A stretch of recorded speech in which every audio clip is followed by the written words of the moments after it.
Hello, friends.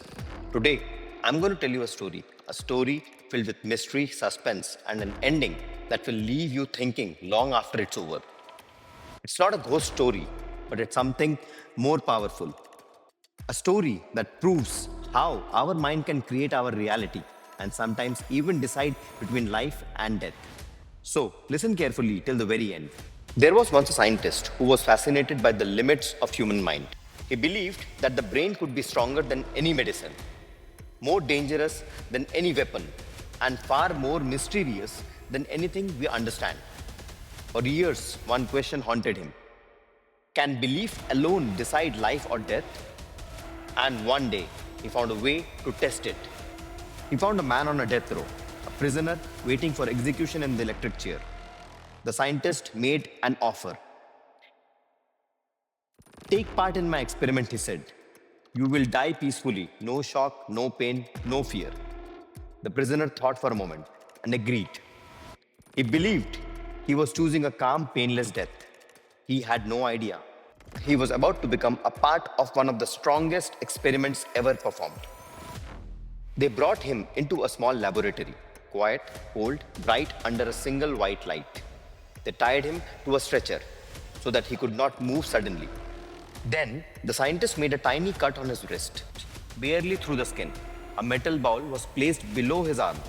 And under the bed, hidden from view, a bottle of liquid was connected to a small tube. When the valve opened, the bottle began to drip, drip, drip. Each drop echoed through the silent room. The prisoner heard it and believed it was his own blood leaving his body. Minutes passed. The prisoner stared at the ball. He imagined it filled with blood. He began to feel dizzy, weak, cold. His breathing grew shallow. His pulse raced.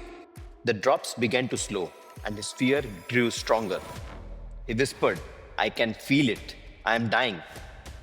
Then the scientists quietly closed the valve. The dripping stopped. Silence.